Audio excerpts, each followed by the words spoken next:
तो अब हम लोगों ने ना इस लेक्चर में पढ़ना है लिमिट्स ऑफ एक्यूरेसी। ठीक है, यहाँ पर मैंने एक सेंटेंस लिखा हुआ है लिमिट्स ऑफ एक्यूरेसी के बारे में। ठीक है, limits of accuracy basically refers to a range within which a measured और calculated value can be considered reliable और करेक्ट। ठीक है, बेसिकली इस बात का मतलब क्या हुआ, मैं एक एग्जाम्पल से समझाता हूँ। देखें, फॉर एग्जाम्पल किसी ने मुझसे पूछा कि भाई आपका वेट कितना है। सही है, मैंने कहा कि यार मेरा वेट ना तकरीबन 70 केजीज है। ठीक है, तकरीबन 70 किलो।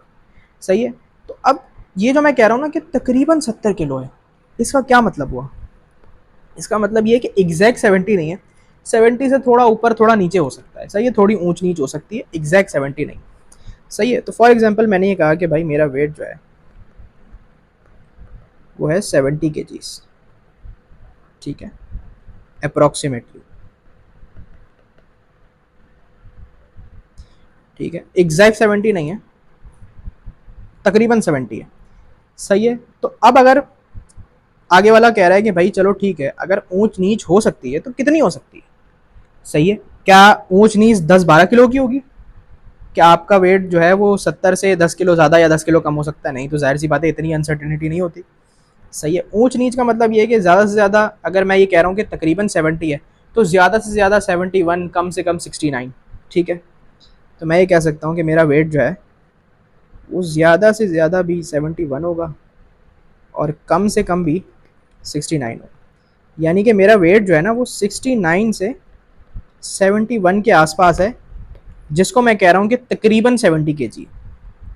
सही है, तो बेसिकली मैंने अपने वेट के लिए जो लिमिट्स लिखी है ना, दैट इज 69 टू 71।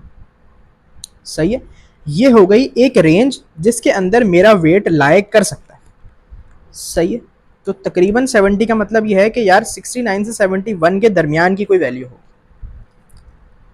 तो ये हमारे पास होती है बेसिकली हमारी लिमिट्स ऑफ एक्यूरेसी। ठीक है, अब इस डेफिनेशन को दोबारा पढ़ लेते हैं कि refers to a range within which a measured और कैलकुलेटेड वैल्यू। ठीक है, ये मेजर्ड वैल्यू होती है, वेट को आप मेजर करते हैं, कैन बी कंसिडर्ड रिलायबल और करेक्ट। ठीक है, यानी कि ये वैल्यू इस रेंज में लाई करेगी। अब हमारे पास जो हमारा लोएस्ट एस्टिमेट है, that is called the lower bound.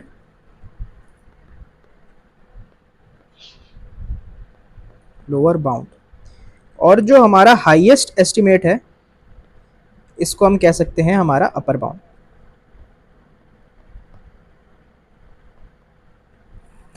सही है, तो ये हो गया हमारे पास बेसिकली लिमिट्स ऑफ एक्यूरेसी की बेसिक एक्सप्लेनेशन।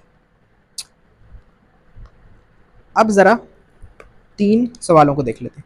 सबसे पहले हमें यह बताना है 500 centimetre to the nearest 10 metres, 10 centimetre sorry.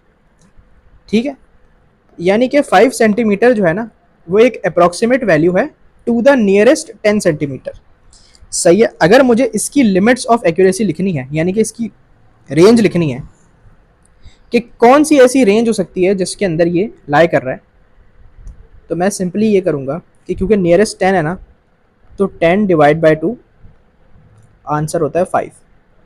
सही है, अब अगर मैं 500 के अंदर 5 प्लस कर दूंगा ना, तो मेरे पास आ जाएगा मेरा अपर बाउंड, और 500 में से 5 माइनस कर दूंगा तो मेरे पास आ जाएगा मेरा लोअर बाउंड।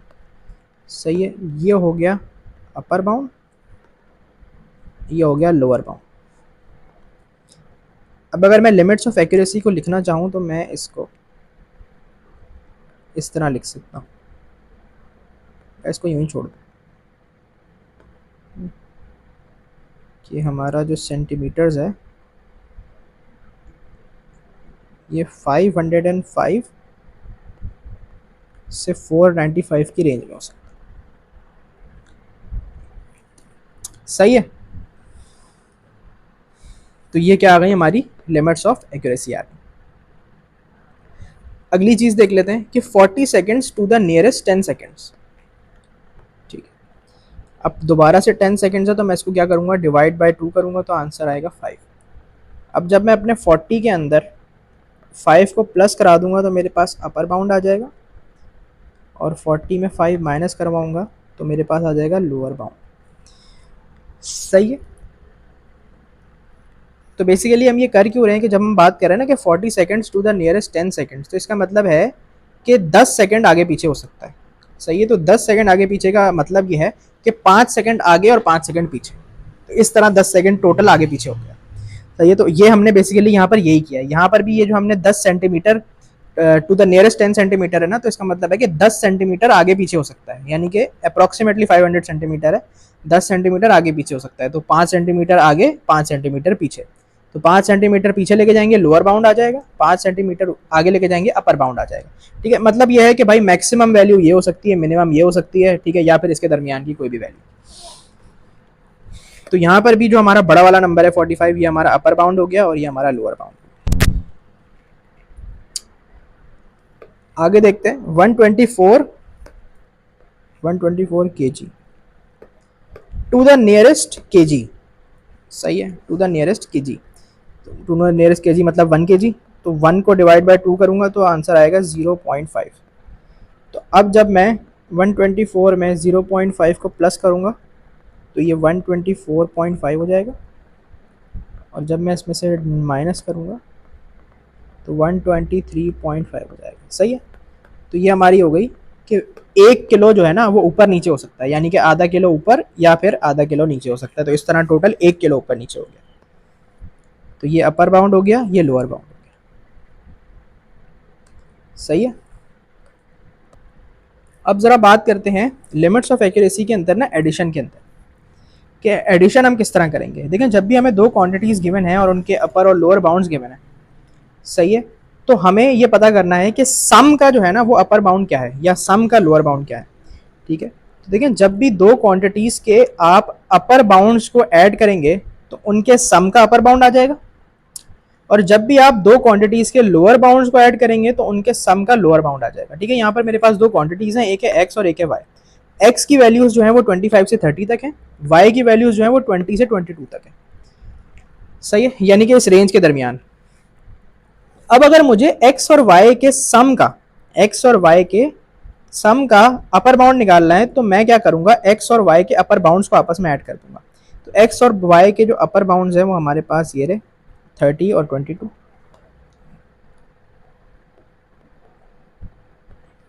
तो ये आ जाएगा 52। ये हमारे पास ना सम का अपर बाउंड हो गया। इसी तरीके से अगर मुझे निकालना है लोअर बाउंड तो मैं क्या करूंगा कि दोनों क्वांटिटीज के ना लोअर बाउंड्स आपस में ऐड कर दूंगा, तो मेरे पास आ जाएगा लोअर बाउंड सम का। ठीक है, तो अगर मैं यहाँ पर सम का अपर और लोअर बाउंड लिखना चाहूँ ना तो मैं इस तरह लिख सकता हूँ,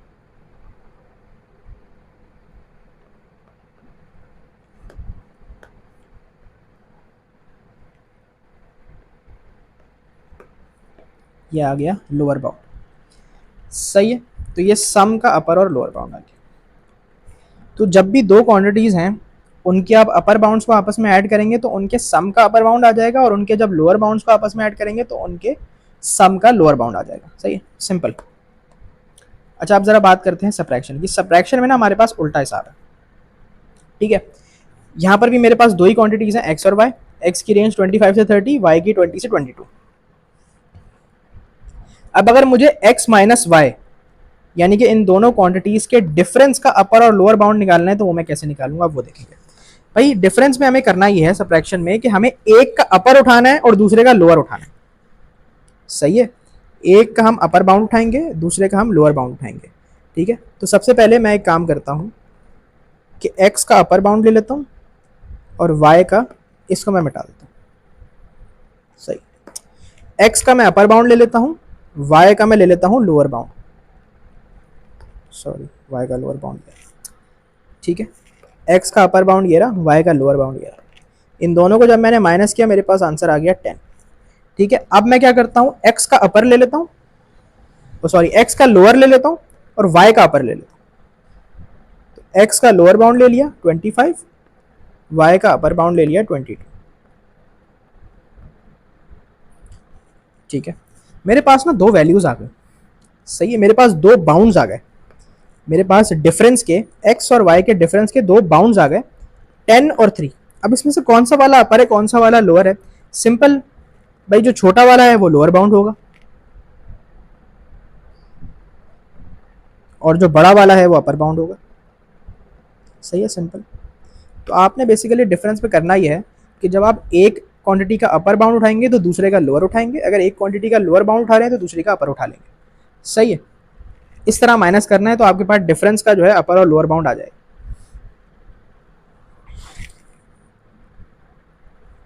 ठीक है जी, दो वैल्यूज आएंगी, तो जो छोटी वाली है वो लोअर बाउंड होगी, बड़ी वाली अपर बाउंड होगी। सब्ट्रैक्शन में सिंपल काम।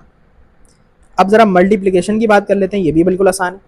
भाई अगर दो क्वांटिटीज हैं, फॉर एग्जांपल यहाँ पे भी मेरे पास x और y ही हैं, दो क्वांटिटीज, x की वैल्यू 2 से 4 है, y की वैल्यू 3 से 5 है। सही है, तो अब मुझे अगर इन दोनों के प्रोडक्ट यानी कि दोनों को मल्टीप्लाई करके प्रोडक्ट का अपर बाउंड या लोअर बाउंड निकालना है, तो वो कैसे निकालूंगा? तो जब मैं दोनों के अपर बाउंड्स को आपस में मल्टीप्लाई करूंगा ना,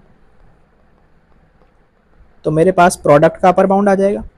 जब मैं इन दोनों के लोअर बाउंड्स को मल्टीप्लाई करूंगा तो मेरे पास प्रोडक्ट का लोअर बाउंड आ जाएगा। तो अगर मैं इनके प्रोडक्ट का की लिमिट्स ऑफ एक्यूरेसी लिखना चाहूँ तो ये लिखी जाएंगी इस तरीके से।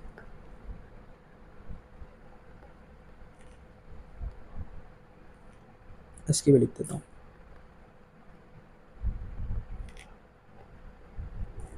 सही है जी।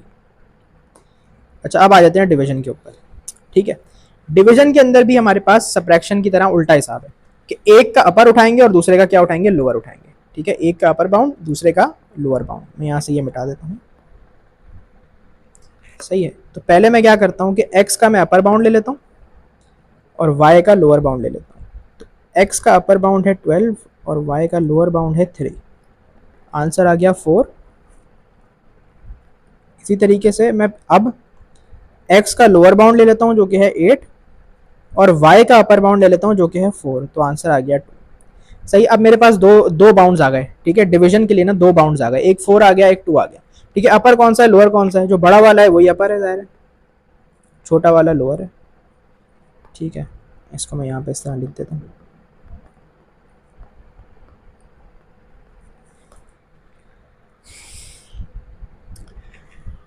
तो इसमें बेसिकली आपने याद ये रखना है कि जब भी हमारे पास ऐड या मल्टीप्लाई हो रहे हैं ना, तो हम सेम बाउंड्स यूज करेंगे। ठीक है, यानी कि x का अपर बाउंड y के अपर बाउंड में ऐड होगा, x का लोअर बाउंड y के लोअर बाउंड में ऐड होगा, x का अपर बाउंड y के अपर बाउंड के साथ मल्टीप्लाई होगा, या फिर x का लोअर बाउंड y के लोअर बाउंड के साथ मल्टीप्लाई होगा। सही है, तो सेम बाउंड्स होंगे। लेकिन जब आप दोनों को सब्ट्रैक्ट कर रहे हैं या डिवाइड कर रहे हैं तो यहां पर आप डिफरेंट बाउंड्स लेंगे।